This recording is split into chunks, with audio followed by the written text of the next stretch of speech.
Mr. Harris liked trains. He was afraid of aeroplanes and didn't like buses, but trains, they were big and noisy and exciting. When he was a boy of 10, he liked trains. Now he was a man of 50 and he still liked trains. So he was a happy man on the night of the 14th of September. He was on the night train from Helsinki to Oulu in Finland, and he had 10 hours in front of him. I've got a book and my newspaper, he thought. And there's a good restaurant on the train. And then I've got 2 weeks holiday with my Finnish friends in Oulu. There weren't many people on the train, and nobody came into Mr. Harris's carriage. He was happy about that. Most people on the train slept through the night, but Mr. Harris liked to look out of the window and to read and think. After dinner in the restaurant, Mr. Harris came back to his carriage and sat in his seat next to the window. For an hour or two he watched the trees and lakes of Finland out of the window. Then it began to get dark. So he opened his book and began to read. At midnight the train stopped at the small station of Ottara. Mr. Harris looked out of the window, but he saw nobody. The train moved away from the station into the black night again. Then the door of Mr. Harris's carriage opened and 2 people came in. A young man and a young woman. The young woman was angry. She closed the door and shouted at the man. "Carl, you can't do this to me." The young man laughed loudly and sat down. Mr. Harris was a small, quiet man. He wore quiet clothes and he had a quiet voice. He did not like noisy people and loud voices, so he was not pleased. Young people are always noisy, he thought. Why can't they talk quietly? He put his book down and closed his eyes. But he could not sleep because the 2 young people didn't stop talking. The young woman sat down and said in a quieter voice, "Carl, you're my brother and I love you. But please listen to me. You can't take my diamond necklace. Give it back to me now, please." Carl smiled. "No, Elena," he said. "I'm going back to Russia soon and I'm taking your diamonds with me." He took off his hat and put it on the seat. "Elena, listen. You have a rich husband, but I have no money. I have nothing. How can I live without money? You can't give me money, so I need your diamonds, little sister." Mr. Harris looked at the young woman. She was small with black hair and dark eyes. Her face was white and afraid. Mr. Harris began to feel sorry for Elena. She and her brother didn't look at him once. "Can't they see me?" he thought. "Carl," Elena said. Her voice was very quiet now and Mr. Harris listened carefully. "You came to dinner at our house tonight and you went to my room and took my diamond necklace. How could you do that to me? My husband gave the diamonds to me. They were his mother's diamonds before that. He's going to be very, very angry and I'm afraid of him." Her brother laughed. He put his hand in his pocket, then took it out again and opened it slowly. The diamond necklace in his hand was very beautiful. Mr. Harris stared at it. For a minute or two. Nobody moved and it was quiet in the carriage. There was only the noise of the train, and it went quickly on through the dark, cold night. Mr. Harris opened his book again, but he didn't read it. He watched Carl's face with its hungry eyes and its cold smile.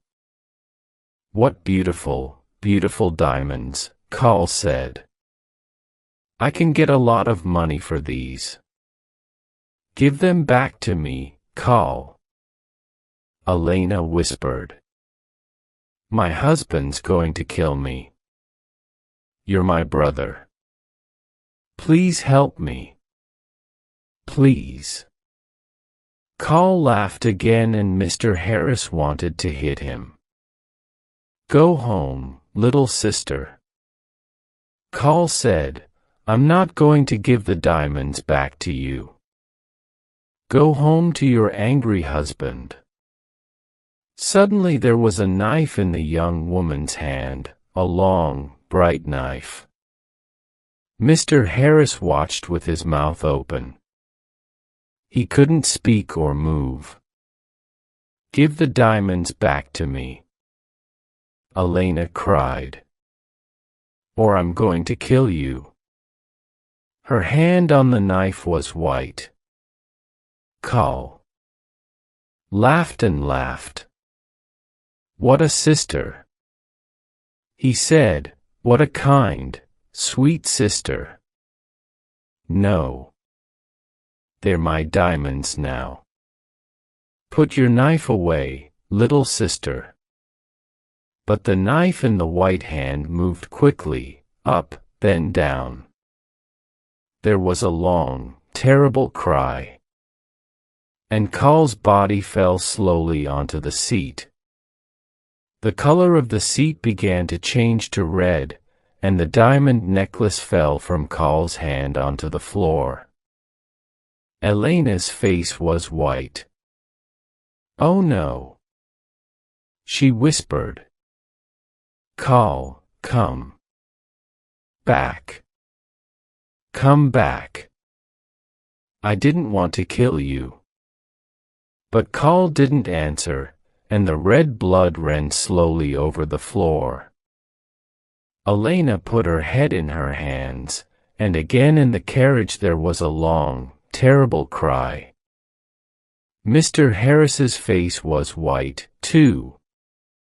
He opened his mouth, but he couldn't speak.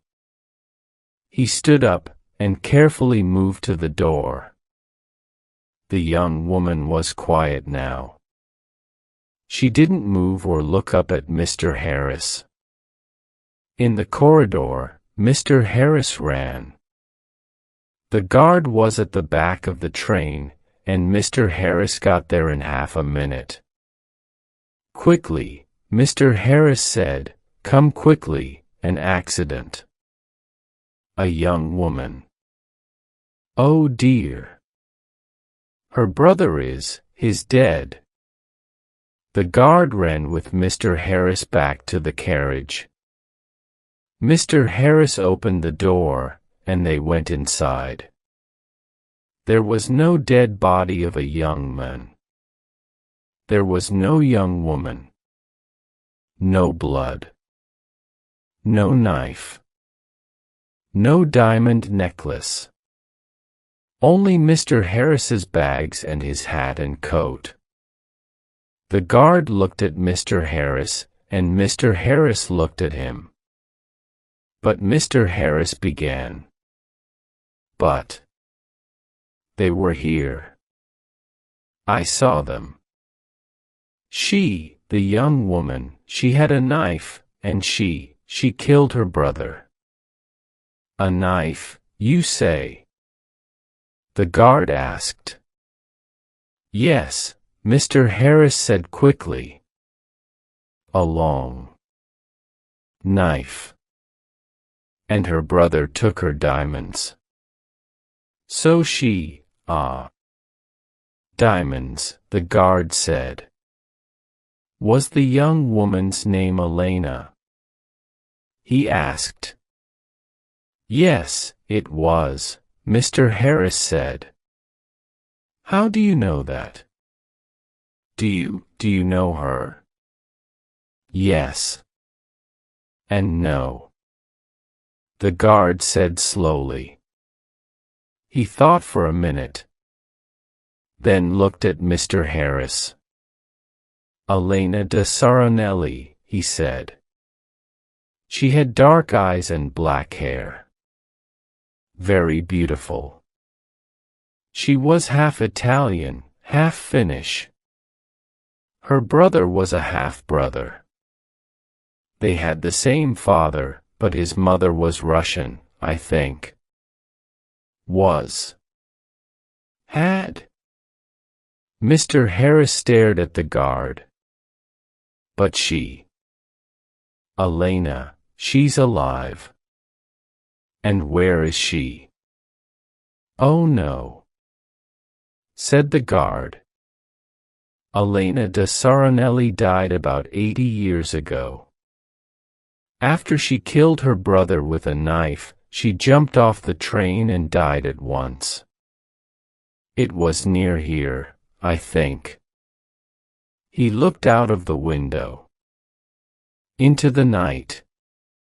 Mr. Harris's face was very white again. 80 years ago, he whispered. What are you saying? Was she and her brother? But I saw them. Yes. That's right. The guard said. You saw them, but they're not alive. They're ghosts. They often come on the night train at this time in September. I never see them. But somebody saw them last year. A man and his wife. They were very unhappy about it. But what can I do? I can't stop Elena and Carl coming on the train. The guard looked at Mr. Harris's white face. You need a drink, he said. Come and have a vodka with me. Mr. Harris didn't usually drink vodka, but he felt afraid. When he closed his eyes, he could see again Elena's long knife and could hear her terrible cry. So he went with the guard to the back of the train. After the vodka, Mr. Harris felt better.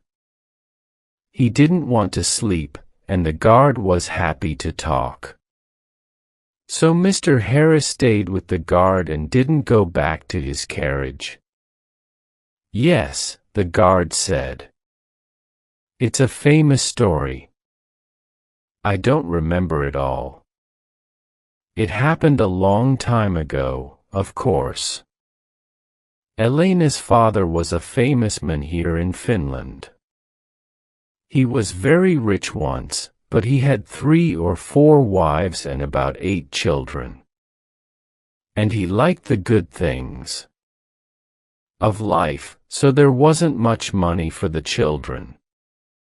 Carl, the oldest son, was a bad man, people say. He wanted an easy life and money in his hand all the time. The train hurried on to Oulu through the black night, and the guard drank some more vodka. Now Elena, he said, she didn't have an easy life with those 3 difficult men, her father, her brother, her husband. One year she visited her mother's family in Italy, and there she met her husband, Di Saronelli. He was rich, but he wasn't a kind man. They came back to Finland, and Carl often visited their house. He wanted money from his sister's rich husband. Elena loved her brother and gave him some money, but Di Saronelli didn't like Carl and was angry with Elena. He stopped giving her money. And after that, well, you know the story now. Yes, Mr. Harris said, poor, unhappy Elena. Mr. Harris stayed with his friends in Oulu for 2 weeks. They were quiet weeks, and Mr. Harris had a good holiday. But he took the bus back to Helsinki. The bus was slow, and there were a lot of people on it. But Mr. Harris was very happy. He didn't want to take the night train across Finland again.